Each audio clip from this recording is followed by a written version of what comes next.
Hello. I'm here. How are you? So great to see you. Oh, Manfred, how nice to see you. Nice to see you. Thank you so much for doing this with me. Absolutely, it's a pleasure and an honor to see you again. Well, thank you. It's my honor. Please sit down and we will talk as we have talked so many times before. Absolutely.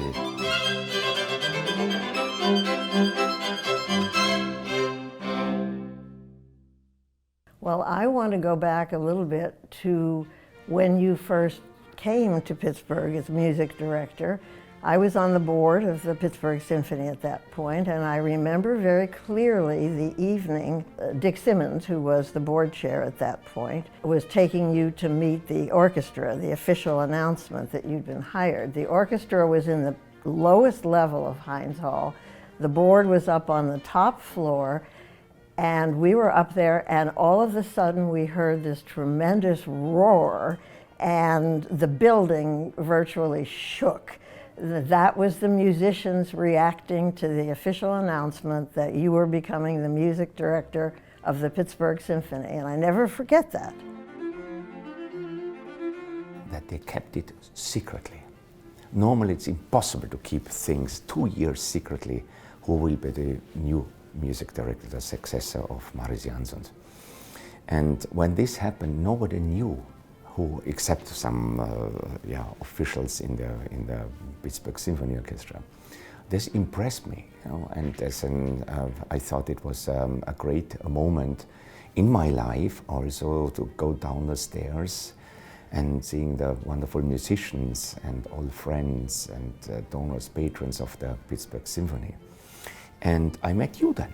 Mm-hmm. And this was one of these wonderful moments where I did not know that we keep a friendship for a long time.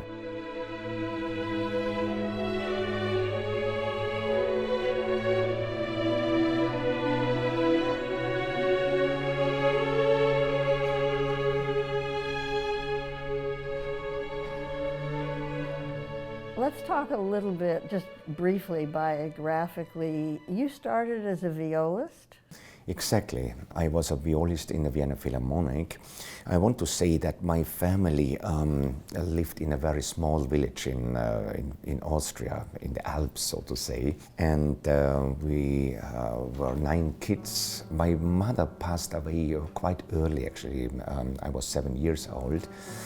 And my father he was a music lover, and he had the idea that all kids playing an instrument or studying an instrument. When my mother passed away, he decided to move to Vienna, to the capital city of music. Just of one reason, he wanted to have the best teachers in the world. Even we had no money, we moved to Vienna, in the capital town, and got to study in a music academy in Vienna. And I always impressed, if my father would not make this decision, I would not sit here. Because of this risky decision to move with all the families, with all the kids down and have no money, with one reason, I want to do the best for my kids. And I'm so grateful and thankful that he made this decision. And always when I make a decision, I remember this moment.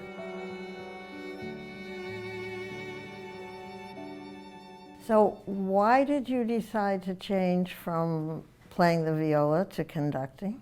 I remember I went to the standing, I was surrounded by tall adults around me, 300 people in a standing place, and I was in the middle of them. This is another example. The usher, an old man, saw me and picked me out of this crowd of adults and put me on the front. And this, I still remember that. Another example, by the way, that this usher changed actually my life. Because in that moment I thought, oh, it would be fantastic to be a musician and fantastic to be a conductor.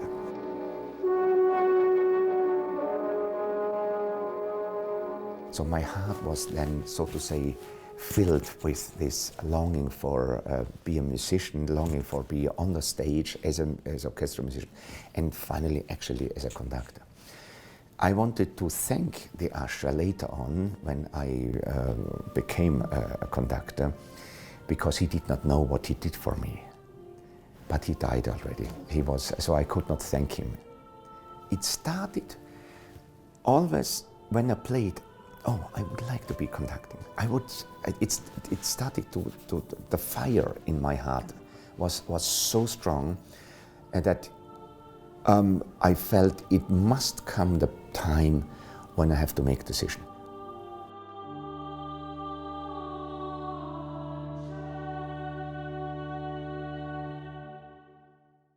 I got some offers to conduct when I still was member of the Vienna Philharmonic Orchestra. So they asked me, come back, I want to give you some weeks to conduct. And so it was a conflict constantly, and it's starting to grow. And I was thinking, what shall I do? I had already 3 kids at home, and I knew it will come the time I have to make a decision. Either you are an orchestra musician and regard or see the conducting life as a hobby, or you make this radical decision, leave the orchestra and be a conductor. Somehow in my career I always had the feeling, do the thing what your heart tells me. And you know what? Because I knew some conductors, I asked them, what do you think? Shall I leave the orchestra? And one of the conductors was Lenny Bernstein. So I felt, go to Lenny Bernstein and ask him the question. And he gave me an hour after the rehearsal in Musikverein in the conducting room. And we went through all the ideas, and he told me about his life as a conductor, what it could be. In the end, he told me, Manfred, if you feel you should do this, do it. If you feel it might be not the right time or you have doubts, don't be worried. The next offer will come. He knew exactly if I say no, the next morning when I wake up, I will regret it. I still remember how he said it with this low voice, you know. He was drinking a lot of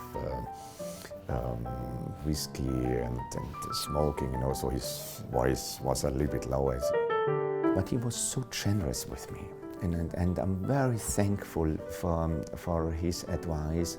Even if I knew in my heart I will do it, but to hear this from such a wonderful conductor, authority, it made my life very, very happy.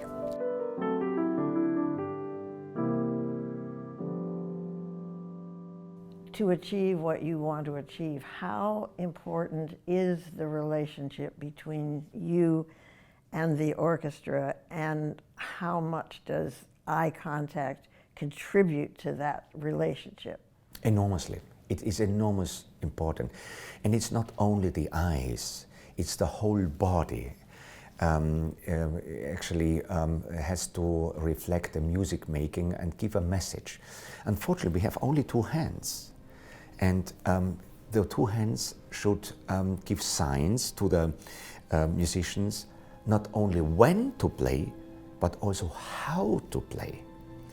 And my conducting style is absolutely in this way, that I try to identify the character of the music.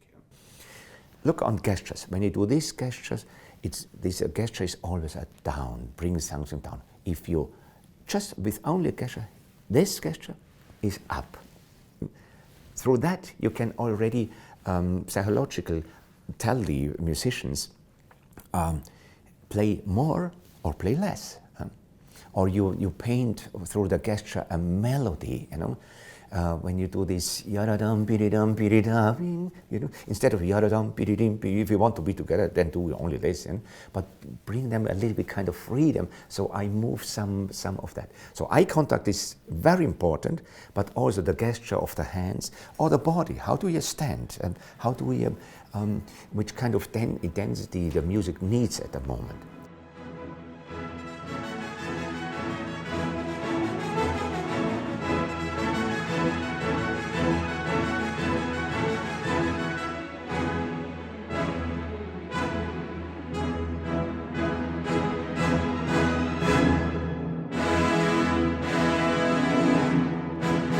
Every gesture should reflect the music. That's what I try to learn, and what I try to learn in my beginning of conducting. And I think this is the most important. Be with your whole body, with your eye, with your thinking, with your brain, into sink into the music, and your musicians will automatically understand what's going on in music. And if I as a conductor and the orchestra are together, the audience will take this.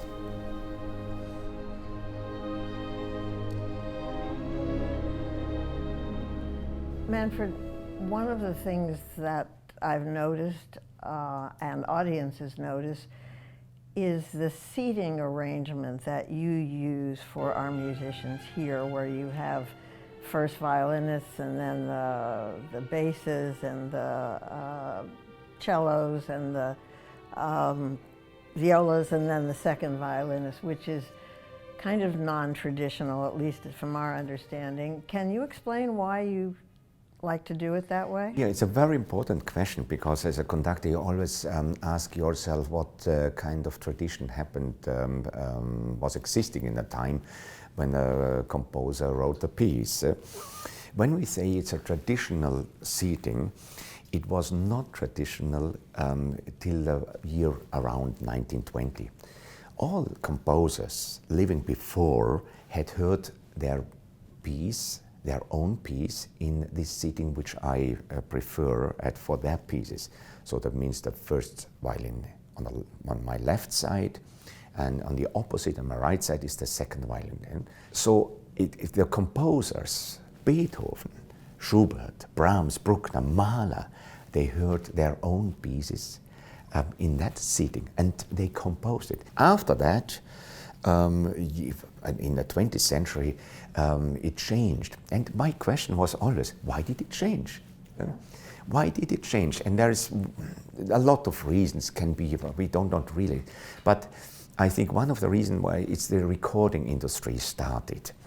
And there was actually only one microphone, so the technicians, the producer asked, can the high string instruments sit together and the low sit together? So they moved then from year to year the second violin on the other side. And and it became then in the 50s, 60s, so to say, the traditional seating, what I was used also. So I changed it, and I think for me personally it makes completely sense. I see the music and I see this as these two violin groups as separate groups, and it helps a lot also to create an own way of playing. Might be as a sectional playing is more stronger, I think. It's not easy to play together sometimes, left and right.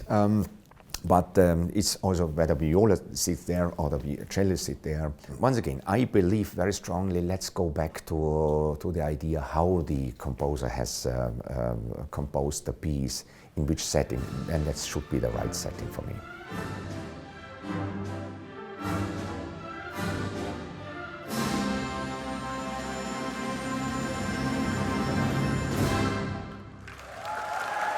What is the most thrilling concert you have ever played?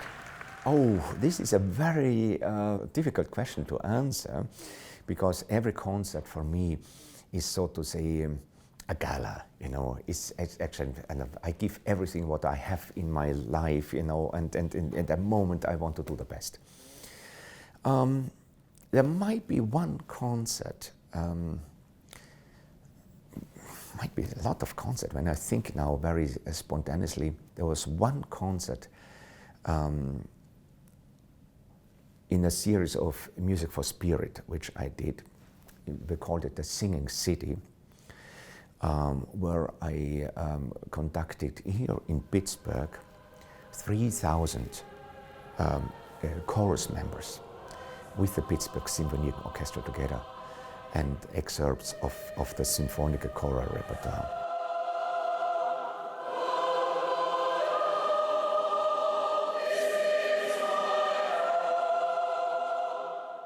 It was amazing. It was the sound of that was so. Can you imagine 3,000 chorists singing Auferstehungssymphony, the Resurrection Symphony, the end? It was so beautiful and so overwhelming, I must say. And still today, I meet people saying, "Maestro, I was singing this concert, you know. I was singing that, you know." And it was for them the most important concert. I must also say that there is sometimes also depends on the reflection of your own life. When somebody passes away and you just conduct a concert, you know, it's also personally sometimes when I did the Mozart Requiem years ago, somebody passed away and dedicated this music also to the person. It's also great moments for me personally, you know, when I thought this is the moment where I lost a wonderful human, and the music strongly connects with that at the moment with this passing of this human. So I have a lot of wonderful moments, but this specific moment when we have this 3,000 chorists and expanded orchestra, I think it was a one-time life experience for me. Your family, you are married to Christiane, whom, do I recall that you were students together, you and Christiane, when you met? Yes, we met each other in a youth orchestra, actually, in the second violin. I was still playing a violin here, and we got to know each other in Salzburg. We had a summer camp, so to say, for the orchestra, and here it started, my relationship, and not knowing that I will have 6 children with her. I married her, she was 18, I was 23 years old, and had already the job, or will get the job in Vienna Philharmonic then. I recall once when the Pittsburgh Symphony was playing at the proms in the Albert Hall, and I think your 2 youngest were there with Christiane sitting next to me. And in the Albert Hall, the conductor comes up from sort of a tunnel and onto the stage, and the audience applauds and goes crazy and so forth. And I remember thinking, what must it feel like to your children to see their father come up and the audience applaud? Are they proud? Are they excited? I think, you know, they are used to it. You know, they think it is normal that a father come on a stage and conduct. It's my daily life, and they are completely used. What is beautiful that they still come to the concert, enjoy the concert. And we talk about the music. What do they like? Because each of my kids played an instrument. Not all of them are musicians, you know, but they played an instrument, and they understand the music. I think most important is knowing, of course, the father and knowing the musicians. How many grandchildren now? The 12th grandchild was just born 3 weeks ago, and so we are blessed. We have had to buy a new table at home for a bigger one if we all come together. Yeah, so it's beautiful.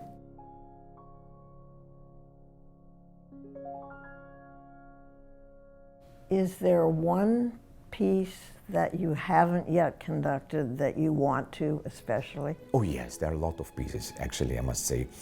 Mahler's 8th Symphony. This is a piece I wanted to do in Pittsburgh in the beginning already. You know, it's the Symphony of Thousands. Was never performed here in Pittsburgh. I'm a big Mahler fan, actually, you know, so, and with this I miss that still. But we have plans, and I'm really looking forward to conduct this piece. It will be a sensation, actually, to do it first time here. And of course, new pieces from other composers like Tchaikovsky, and I also favorite Mozart. I have not conducted all the symphonies yet. Beethoven have done all, so it's already done, so to say. But also might be like to conduct an opera. I just played some excerpts from Puccini, Suor Angelica, Manon Lescaut, and so wonderful opera. I'm a big Puccini fan also. I never conducted La Bohème, for example. I would like to do this one time. You know. So a lot of repertoire which I have not yet presented, but I hope it's still time. Conductors conduct for many, many years, and so you may have many, I hope, many years yet ahead. What are your dreams, your hopes, not only here in Pittsburgh, but as you move around the world? What do you look forward to or hope that you will be able to do as a musician, as a conductor? Well, as a conductor, you have a lot of responsibility. It's not only the music itself. When you open the score, you know what the composer has written. But you go on stage and dealing with people. You're in contact with the management. You are in contact with the audience. You have to answer letters all the time. Music lovers send you letters, and so you have to do a lot of other things besides conducting. I would say my biggest wish in my life is that I could continue to enjoy, that people enjoy the music, that the people enjoy the music in a way that they can add something for their own life, that their life may be better after hearing the music through our concert or recording or through our presence. And I see my conducting profession not only as an executor on the stage and making music. I see it also guiding people through their own life and helping them to understand their own life, helping them to make their life better and more exciting, and to have a feeling to serve the people. This is what I want to. You know, conducting comes from conducere, so guide together. And this is a thing what I, for the rest of my life, I want. It is the main purpose, to make people happy and give them the feeling I add something for listening to music. Classic music. Classic music is so fantastic, and it is. I hope that people understand it more and more. And understand the content of the music more and more and get connected with classic music. All those people who are doing that will never regret it. They will always find something in the classic music which goes deep in their heart. They will never lose it. They might not understand it in the beginning, might be like a Bruckner symphony or even a Mahler symphony. When you hear it first time, you have some questions. Second time and third time, then the whole life you will never lose that.